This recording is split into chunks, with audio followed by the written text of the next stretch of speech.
this is Ashley Howard with Ashley Howard Teaches, and we are on CC Cycle 2, Week 17, Tutor Plans. I am so excited to be back with you. I kind of took a little break for a little bit, but I'm back and ready to help out.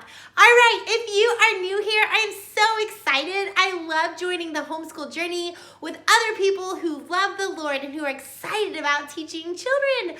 All right, so don't forget to hit that subscribe button and don't forget to hang around to the very end because I will be talking about fun review games and new ideas, and so we'll be excited to do those together. All right, so also if you get value out of this video, it helps so much if you hit that like button. Thank you so much in advance. You guys are the very, very best. I so appreciate you. All right, so let's get started with the math. For math this week, we are talking about area of a square. Now, what I love to do with this is get my painter's tape out. We're going to make a giant square on the carpet or on the flooring, and it pulls up really easily, so it's super easy. And I have all the kids line up on the square. All right, so I like to make it kind of big depending on the class size. And then what we'll do is we'll sing about the area of a square from our songs on the CCCD, and we'll jump in and out of the square. We might walk on the square. We might march on the square. You can even bring little instruments, and they play those as they go on the square. And I will link some good instruments below if you need those. So it makes it really fun. All right, so these songs are great for learning your geometry facts. All right, so that's what we will do for math this week. Let's move on to science. All right, so for science this week, we are talking about Newton's second law of motion. So make sure they have their two fingers up. We'll say Newton's second law of motion states, and then we'll talk about force. And when we say force, we're gonna hit our hand like this. And then when we talk about mass, we're gonna make an M, a sign language M. And then we'll say times and make a big X like this. And then for acceleration, we're gonna run as fast as we can. So that makes it really fun. I also like to use the voice popsicle sticks where we make different voices as we say them. And every time they get to run super fast in place. So if you would love to have a list of voices and different things to use for these popsicle sticks, leave a comment below and let me know because I'd love to make a free list for you. They're super fun. It keeps it exciting, keeps your class rolling. All right, so that is our science this week. We are going through so fast. All right, so for history this week, this is one of my all-time favorite history songs that CC does. Because my kids have used it for so many years, it actually helps me to remember also. So this week we're talking about World War II leaders. All right, so before we sing our song, we're gonna learn our hand motions. All right, so for World War II, we're gonna go war like this, like two sides are fighting, and then two like this. And then for Hitler, we're going to go like this and hit our hand. And then for Tojo, we're gonna kick our foot up and not hit our neighbor and point to our toe. And then for Mussolini, we're gonna make big moose antlers like this. And then for next war, we're gonna go like this and put our hands back and forth. And then we'll do our two again. And then for Allied, we're going to shake our hands like this. And then for Churchill, we're gonna make a steeple like this. And then for Roosevelt, we're gonna raise up on our toes like this. And then for Eisenhower, we're gonna listen to Howard and we're gonna go like this, Eisenhower. And then for MacArthur, we're gonna make an M like this. And then for United States, we're gonna put our hand over our heart like this. And then for Stalin, we're going to be like this, like we're stalling something from happening. And then for USSR, we're just gonna turn around like this. All right, so those are hand motions for history this week. All right, so after we've done our hand motions a couple of times, I like to pull out my dice. Now, I will leave the link down below for this dice, but you can use dry erase markers and you can write different things on there. So it's great for each week.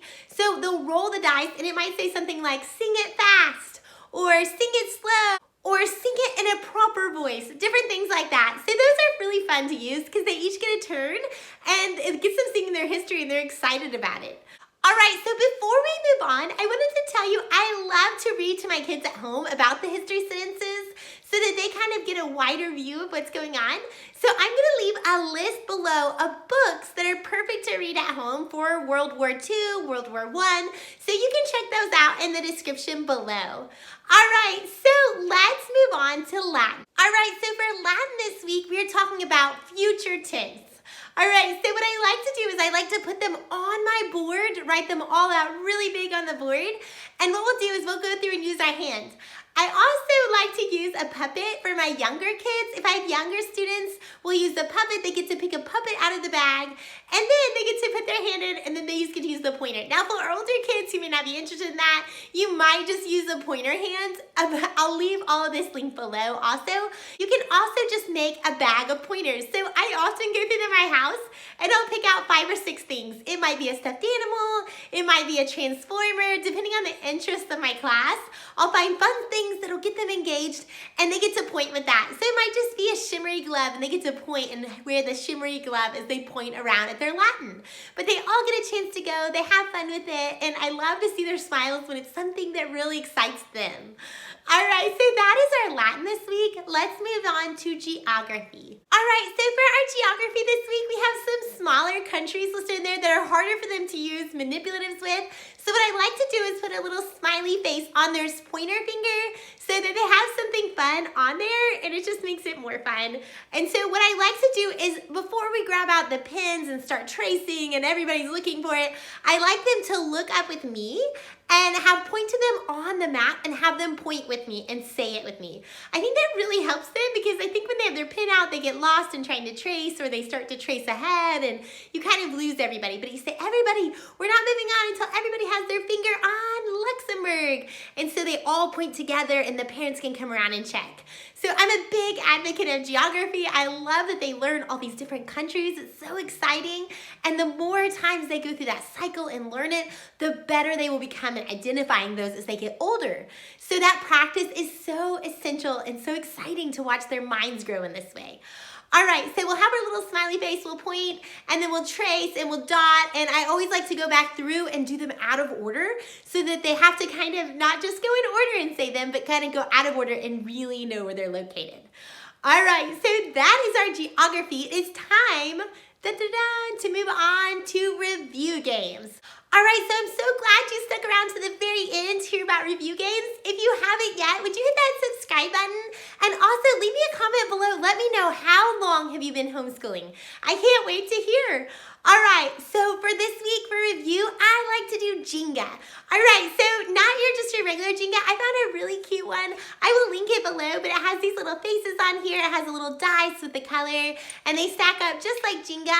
And what you can do is just laminate some papers. And if you don't have a laminator, I have a great one. I will link it down below. I love this laminator. It's super affordable, and I think you'll like it too.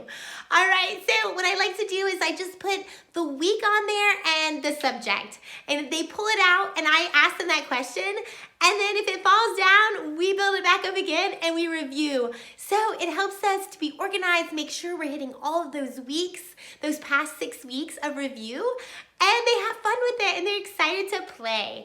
All right, so this is a great one to have a parent on board so that as they fall down, you have someone who can quickly help you put it back together and put it back up, so there's not too much downtime on that one. All right, so that is our review game for this week. I'm so excited you stopped by. Now, if you are looking for Spanish homeschool curriculum, I will leave links in the videos down below. I also have great videos on science and history curriculum, all sorts of different reviews and flip-throughs and you name it, it's on this channel. All right, so check those links out below. Also, check out any products I talked about during this video will be linked below. I'm so excited to be able to be back and to be helping you. Let me know if there's anything that you could use further help on. I would love to help you out. Thank you so much for stopping by. Don't forget to get your free printables, your free skip counting cards down below. I can't wait for you to see them, and give me a thumbs up if you've liked those and if you've used those. All right, we will talk to you later. Goodbye.